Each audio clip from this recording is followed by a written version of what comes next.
Well, hello everybody and welcome back to the channel, friends. It's time for Arcane Season 2, Episode 5, Blisters and Bedrock. Again, friends, what an ending to the last episode, Paint the Town Blue. This season has been an absolute banger so far. I can't wait to see where we go with it, friends. I cannot wait. Let's get into it. Before we get started, if you could do me a huge favor, hit that like button, smash that subscribe, ring that bell for notifications. It greatly helps out a small channel, and it allows me to alert you next time we go live. And of course, if there's anything that we do that you would like early or in its full-length format, the link to our Patreon is in the description, my friends. But all that is then and this is now, and now it's time to rejoin this fantastic show, this incredible tale, this evolving legend. Prepare to engage maximum warp reaction, and away we go.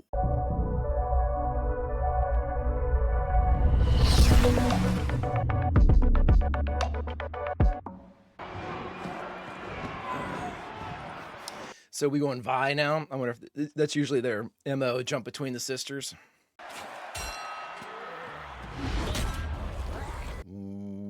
Well.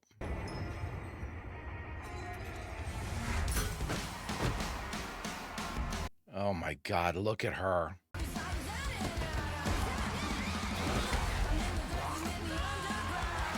Oh my God. She's a pit fighter.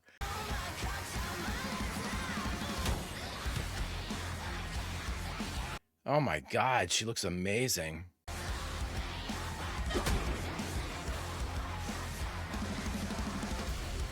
least she has Big Man still with her.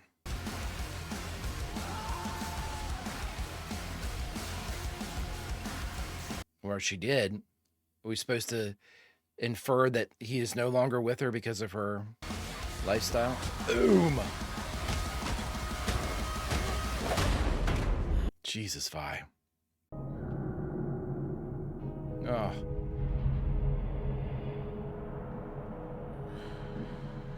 Vi, I hate to say it, Caitlin has moved on.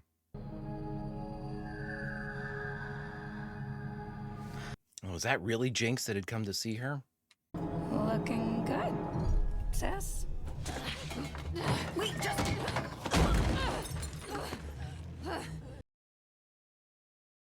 It's Vander. I'm not falling for another one of your tricks. He's alive.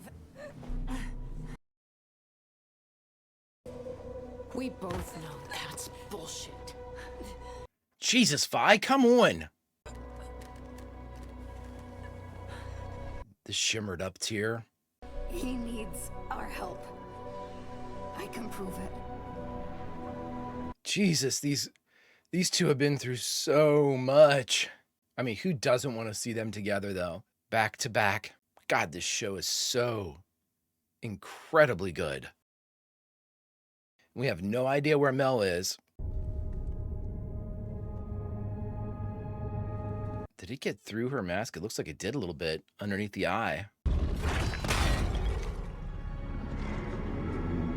Here comes the investigator. Here comes the CSI. She sees it. Months of peacekeeping occupation. Countless operations. Is he still in there? In my experience, only guilty men answer accusations with silence.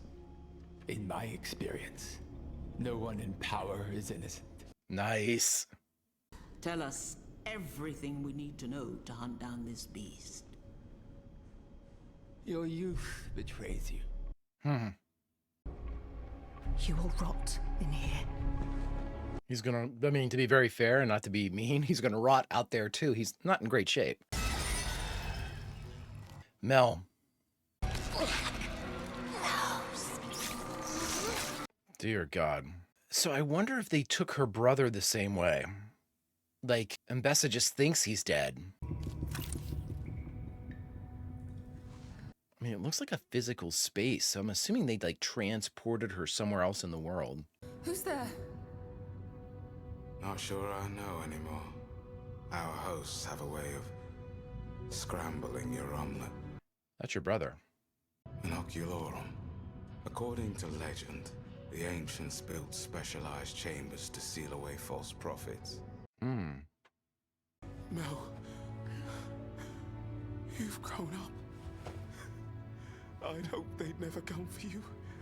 How long has he been here? That's right, that's what she's become. Who would have thought? So when you clap, it makes them bright, lighten up. She wasn't always like this. She actually used to be pretty cool. Before I kicked her butt. Wish I was just seeing things when you decided to throw him with the pilty goons who murdered Mom and Dad. Well, There at you least go. they never had to see the psycho their daughter turned into. Which one? Exactly. I'm a hero. I busted half of Zahn out of Stillwater while you were passed out in the bottom of a mug. Now can it and keep walking before I kick your ass again. Without all your ugly gadgets and chicken shit tricks. Ha! What about those over-designed bitch mittens you didn't even build yourself? Bitch mittens. Whole. Yep, she's. You think I need these to... There. 1 second. Come on, Jinx. Oh, that'll do it. Hey, kid. Still got all your insides? The kid sees something in her. Vi, what does she see? Maybe you should see it too. No one is ever too far gone. Not if you believe. Why'd you come get me? You're her sister. Last time Vander needed us, we tried it alone, and nothing was ever the same. Oh my God. Maybe this is like a do-over. Vi, she's there somewhere.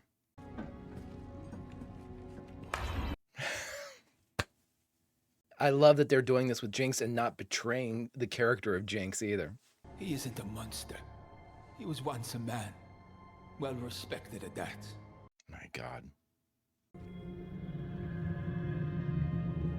So I'm assuming this is like a... Is this a physical place or like a pocket dimension? She believes you're dead. I do like to disappoint her.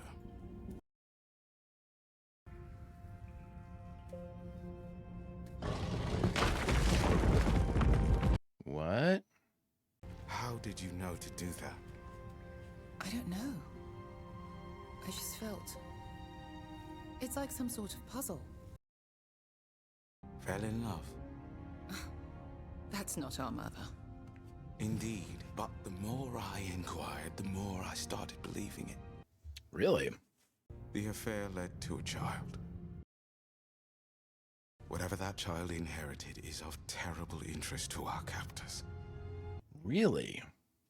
The curious dismissal of a revered Academy alchemist. You said he was Heimerdinger's protege, right? Who invented Shimmer? We have our answer now, don't we? Dr. Revik. Revik. Why does anyone commit acts others deem unspeakable? For love. Really? They are dropping a ton of info in this episode. An absolute shit ton of information. In another life, you would have been friends. Daughter? That affliction we all suffer. Death. She had died? Mel? I'm getting us out of here. She sees it. And if she sees it, she's the child that inherited something. This is all a test. I'm missing something. Great shot. Of self-preservation, I'd say. It's not Kino. You aren't my brother. Wow. Who are you? What have you done with Kino? I mean, they love doing this, but I don't understand what the point of it is. I mean, it's like a reset. But then your mother led us to you, sister. Seeing that puzzle and that magic, or that was the test to see if she knew what to do, or she had the whatever it was. Okay, we're back with Vander. The loud noise lit up the stuff. God, this show's so good. Nothing gets past them. It's the passion of purpose in every second of animation. It's unreal.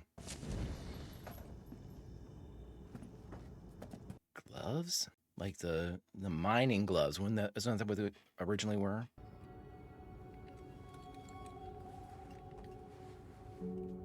Vander, Silco? Is that what this is? A message from Vander to Silco. Oh my god. Silco. I've looked everywhere, but it's clear you don't want to be found. Amazing. I lost my head. I told myself what I did to you was for the greater good, that you deserved it. Wow. You know where to find me. Blisters and Bedrock. V. Blisters and Bedrock. Look at them. Jesus, they have been through so much. Can the sisters come out on the other side? He found you. Clap. That's not Vander. It is. Something's got him riled up. Something's got him riled. It's me.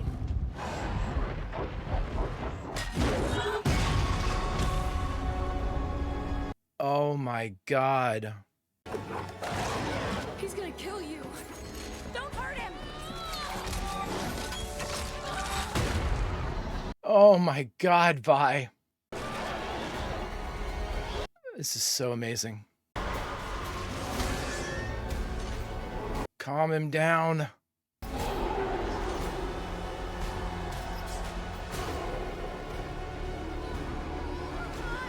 Come on, Vander.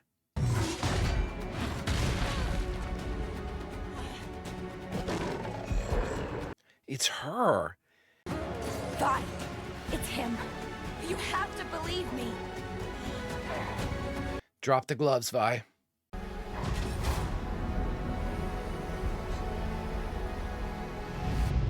Oh my god. Oh my god, look at that shot. What's the occasion? Can't a lady just be in the mood for a familiar song? Not this lady. And not this song. Oh my god.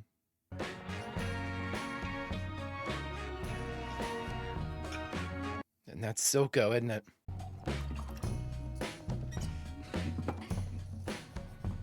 Who are you? Night, a harebrained scheme these two bozos cooked up to turn a dank crack in the earth into a thriving, healthy community became a reality. I'm knocked up. Is this their mom? What did Connell say? I haven't told him. Working up the nerve. I don't know anything about kids. I get sweaty being alone with one. Hey, you're gonna be a great mother. They love her. I can't protect her from all the shit down here and work out how to be a parent at the same time. Then, I realized I don't have to. Oh, what was that? Because the second I told you, I put you on the hook. Yep. What's the point if we can't raise an ankle biter or two? To Zon, then. Blisters and Bedrock. Oh my god. I've always liked the name Violet. Unreal. Oh my god, perfect time for a song. She's really acting like Powder again. They're gonna be hugging, aren't they?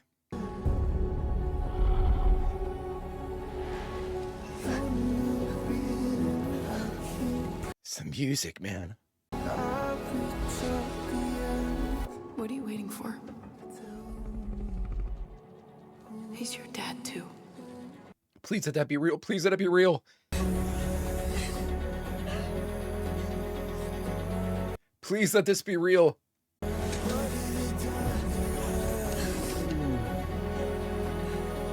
Oh.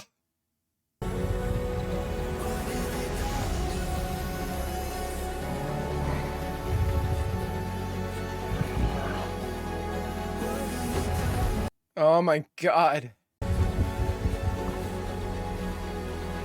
Oh my god, end it right there. Right there.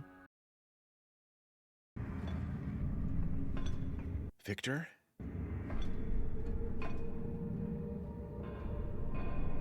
It's the core out of the Hex Gate. No, that's the, is that the council person?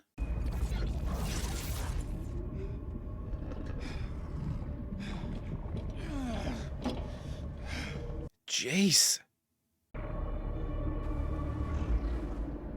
He's healed. Who do you think could mend such a broken creature? Would you want to speak with him? Jace, I feared I wouldn't have the chance to speak with you again. Victor. I suppose this is somewhat beyond where we left off. Huh. Visit me. See what I've accomplished. I've helped so many. Wow. Victor has truly worked wonders. Hextech isn't a miracle. Look at him. You too have touched the Arcane. If you'll excuse me, I must return to him. Jace looks badass. I'm sorry. I can't let you leave. I'm sorry you feel that way. I'm sorry too.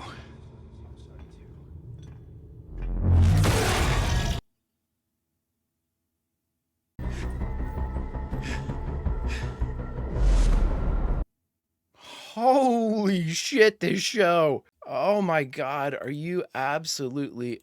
Oh my God, this is insanity. Insanity is a show. Oh my word. All right, everybody, we just got done watching Arcane Season 2, Episode 5, Blisters and Bedrock.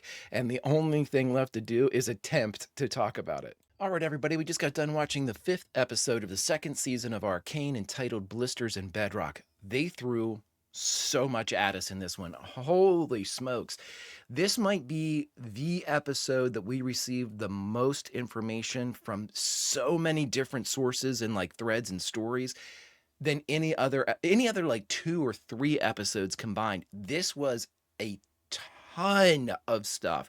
Let's go over just a brief rundown of the things that we learned. And again, I know that there was stuff that was hinted at before, but this is absolute revelation type stuff here. So let's figure out exactly what we learned. I guess starting chronologically, the thing that we learned the most here was, well, you know what? I don't even know.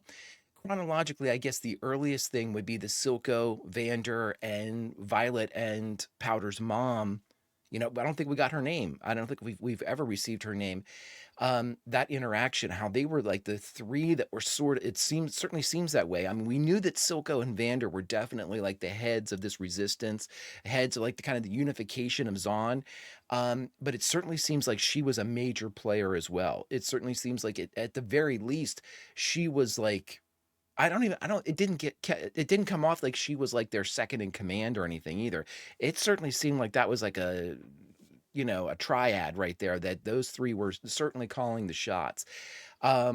Incredible stuff. And it's certainly somebody that you wouldn't, in the case of Vi and Powder's mom, it's certainly, you don't engage Silco and Vander before you would engage your spouse as to you're having a kid, right? Or the father, apparently. So, I mean, it speaks of, and I think that is such a healthy thing to do too. I think it's such a real, and in a weird way, it's almost, bizarrely, it's almost a risk to do that. To put in, to put in Vi and Powder's mom, say that she's pregnant, have her like that confidence between Silco and Vander, who become the adoptive father, Vander of both Vi and Powder, and Silco of Jinx. So it's, ultimately these 2 have they have a lot of skin in the game from the jump with these 2. But I think that it's an interesting ploy because but it's definitely, it's a risk, because what you're basically saying from that point forward is the 2 of you, there's no way that you're the fathers, right? I think that a lot of lesser, and the reason why I mention that is this, I think that a lot of lesser stories, or lesser creative teams would have left a hint in there somewhere, like, oh, she says she's knocked up, and like both of them kind of like, oh, goodness, could it be us?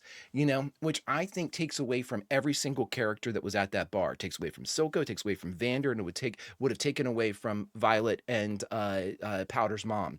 It talks of basically it would take away their strength of a unit, their trust that it's apparent that they all had at that time with one another. So if you had something like, all the, Vander and Silco maybe had something going on with the mom, that's so cool that they were just like, that is not the case whatsoever. Not whatsoever. This is an absolute, friendship conglomerate, comrades in arms type of things. And it's such a powerful play to make. This show takes risks in everything it does, even in things that like that instance that is a stronger choice to make. They just do everything right. They just do it right. They don't compromise their characters, and I think that is probably their greatest strength as the creatives, as the writers. They look at these characters, and in so doing something like that. Which, I mean, come on, we all would have seen, oh my gosh, are they hinting that Silco might be the father or Vander might be the father? You know, that would have come up in 9 out of 10 other shows. They would have used that, and maybe not ever come forward and said, "Oh, it's definitely." They hinted at it. This show didn't do it and chose to, at the time, at a time of revelation, to stop it butt cold and be like, "Nope, that is not. There's no chance of that." But these two guys, like she said, "I've got you involved now, so the two of you are in it." And those were her buddies, and she told them first she was pregnant. So cool. So incredibly cool. And it speaks that and the note that was left by Vander, presumably after the attack in the water, I guess. Silco and Vander were so close. And I mean, God, they could have done it. They could have united Zahn. I believe that, the two of them. I think the two of them were the perfect combination. And again, I don't know how much to attribute to Vi and Powder's mom either. It could have been the three of them that together would have done it. But so that speaks of so many things. And then, of course, we have, who was it? Dr. Revik. Dr. Revik now coming into play, that Heimerdinger had mentioned before was somebody that had been, or I think Revik had actually mentioned that Heimerdinger cast him out or something to that nature. You have this person that has been in play for so long that took Vander and brought him back. There's got to be more to that story other than just, I mean, again, it might have just been opportunity. There's Vander's body. He's still sort of alive. Um, it's a very interesting play to make. One I did not see coming. I would never have guessed that they would have brought Vander back. I would have thought that if you were going to bring back a Vander or a Silco, it would have been a Silco return as like a psychotic representation or hallucination of Jinx, one of those. But again, that's such an old trope now, to bring back somebody that has died that then talks to their killer type of thing, very Hamlet type of shit. They didn't choose to do that. They went in the more difficult route to tell the story, but to more powerful effect. They never cut corners. The risks that they take are across the board risks in, the story that they're presenting and telling, and risks by not using a convention that other writers would have. If all of the majority of other writers would have gone this route and you go against it, that's a risk. And so, it's just amazing to watch them cook with this stuff.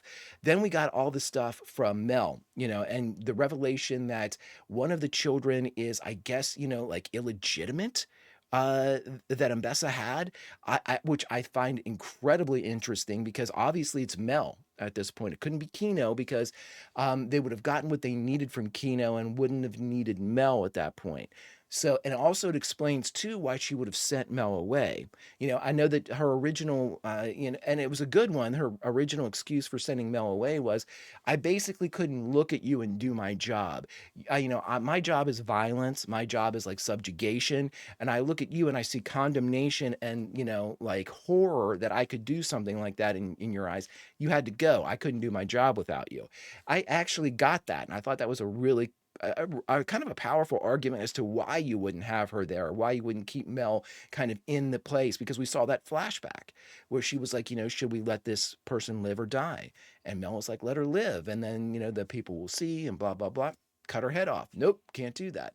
But now when you bring in the idea that, okay, so the question remains then, who is Mel's father that carried this gift of whatever it would happen to be, that she is then able to see these things, she's able to figure out that you know the I don't know what's a trap or spell sequence, or whatever it would happen to be. I don't know, and I mean, I don't know if this show would do something like make Mel's dad the wizard that saved Jace, something like that, like to make it kind of all tie in. I think that's something that, if I came up with it, it's probably too poor a choice for these creatives. They probably got something like 18 steps above what I could have possibly come up with. But it's obviously she's carrying something hereditary that is of great interest to these antagonists, or these enemies of her mom. So again, we've got that in play. We've got the fall of Caitlyn, as Caitlyn continues to be influenced, but kind of knows that she's being influenced and kind of doesn't care that she's being influenced. I mean, there was definitely a good cop, bad cop thing going on with Dr. Revik, because when Caitlyn came in and saw him working in the lab, she wasn't like, "What are you doing, General? I can't believe you let him out of the prison." No, she fell right into it. She had been doing her research. So it's like, did she tell Ambessa to bring him up to, the palace or whatever, to the Piltover?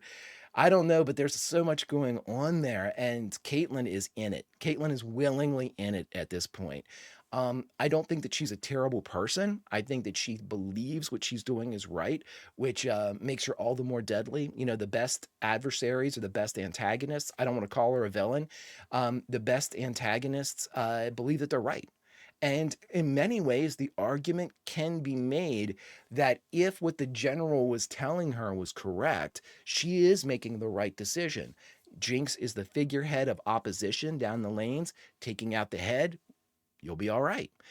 So there's just so much manipulation and subterfuge going on here. Now, the thing I must have missed, I definitely must have missed this. I didn't realize that the hex core, or whatever the hex gate thing is down there, the living entity, had swallowed Jace. I'm assuming then that, and I can't remember this, I must have totally missed that moment, or just didn't realize that there wasn't a resolution to that scene when that flash went off.